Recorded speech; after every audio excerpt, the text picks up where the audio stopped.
Well, we got another little calf.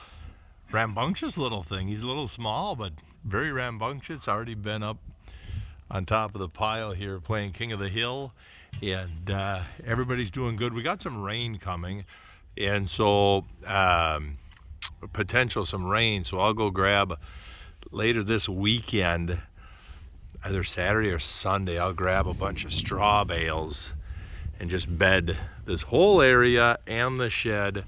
So while they're starting to drop calves, everybody's high and dry kind of deal. So far, everything's been working good with the cows. But you guys were curious of what's the deal with the Massey loader in the last video, and there was no tractor in that loader. So I'll tell you, it's the loader for the 8660. And so there he is. Why would I do this? Well, because I couldn't afford another loader tractor. But I could kind of afford a loader. My banker watches, so I have to say I can easily pay for this.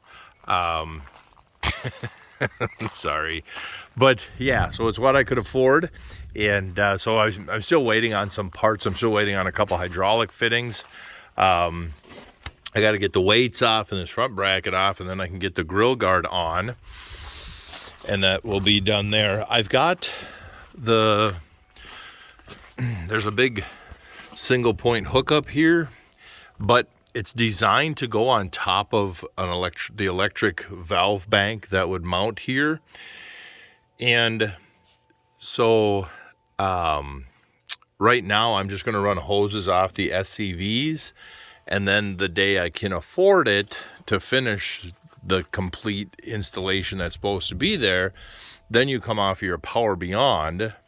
So in the back, the loader control would plug in your Power Beyond, and that would free up the outlets. And then depending on which system I go on, but boy howdy, there's some iron. We'll get in the cab in a second, but there's some beefy iron there. God, that is just a lot of loader. But it looks sharp, and visibility is actually really nice. Here, let's go in the cab for a second.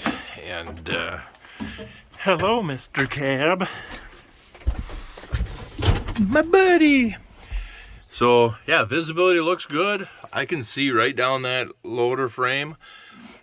Excuse me. And so, yeah, then you got your leveling rod right there.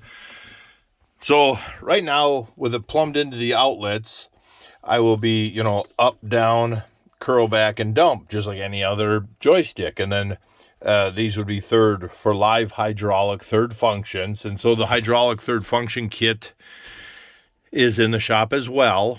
But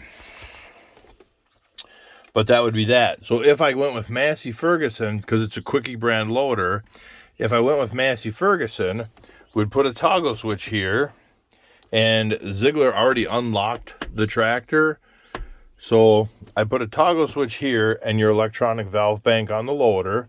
So I could be rear SCVs or loader, and then that would free up the SCVs and back, but still just have this joystick to run everything and keep the cab clean. For similar money, I can go with Quickie's Q command system, which would be the same thing. It plugs into the Power Beyond back there, would free up my outlets, but then add a joystick here. If you look up on YouTube, Quickie Q command loader controlling. So your thumb would operate the loader up, down, dump, curl, and then next to it would be, or on your fingertips, would be your third function for your grapple or your bale squeezer. But the reason I'm leaning towards Quickie is that then I get a Q command system with it that has some presets. So if you're doing hay all day long, because we're moving way fast, we're moving very fast into doing a lot more hay every year, a lot more bales. So the presets are like when I ran payloader in the cities, is you had return to work features, and it, when you're doing repetitive all day long, it really helps. So when you back away from the hay rack, you click the button and the loader drops down and sets the angle of the forks for you, and you just drive to the next couple bales. The nice thing with the Quickie also would be that it has a scale. And for me, that scale, no different than corn and soybeans, that scale would be there to help us keep track of hay production. So you just keep a tally running, and it tells you, off of this field, off of this 30-acre hay field, I right here I can say, well, I've got this many tons off of each cutting, and then you just keep a logbook for that. And so there is no guessing like, well, I had 40 bales and I think they're about 1,000 pounds, or I think they're 1,200 pounds. For sure that, here's the poundage we got, because one bale is 1,000 and the next is 1,300 because of dry or moisture, whatever. And the other goal is to sell the 4640, sell the 8450. We'll eventually sell the 4430 and then have the 158 loader for sale. Hopefully we'll have the 1600 haybine for sale. And when all that stuff sells, then maybe we can afford a miniature Massey with the same CVT operating platform, because this is just absolutely gorgeous. And it'd be a miniature, we're looking at like 120 horse Fendt, or like a 6S Massey, 160 horse or 50 horse, or like Farming in 4G, that 7616, if you could find something like that with a CVT on it. Right now tractors are hard to find, and so we're not going to force anything. We're just kind of going with the flow here, but that's the plans, is to get rid of them 3 older tractors, replace it with a second nice tractor, but a small frame, highly maneuverable front wheel. So we got 2 loader tractors and 2 tractors to just do all the field work and try and just be more efficient across the farm with fuel and efficiency of labor and tractor time and stuff like that. And so, but yeah, the attachments. So the fittings should be here sometime next week. The attachments, I'm hoping, are next week as well. The attachments, I got a bale spear up front that can take 3 bales, and then a set of pallet forks, and then the black bucket we've had on the 4430.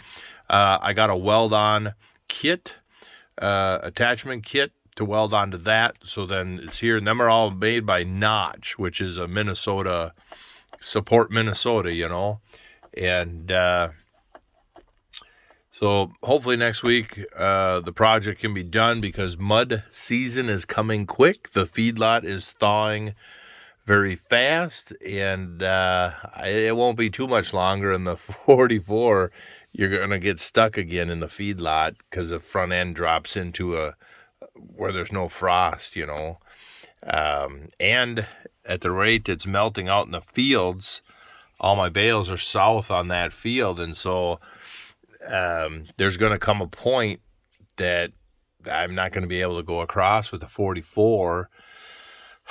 So I think I might have to take a day while it's still frozen and grab the hay rack and load it up with bales, bring it up here and unload it, and make a couple trips while the ground is still frozen. So that way, once the frost starts coming out, then I can not drive on it for a week or two. But yeah, fun. But all right, guys, that's long enough. And so thank you very much.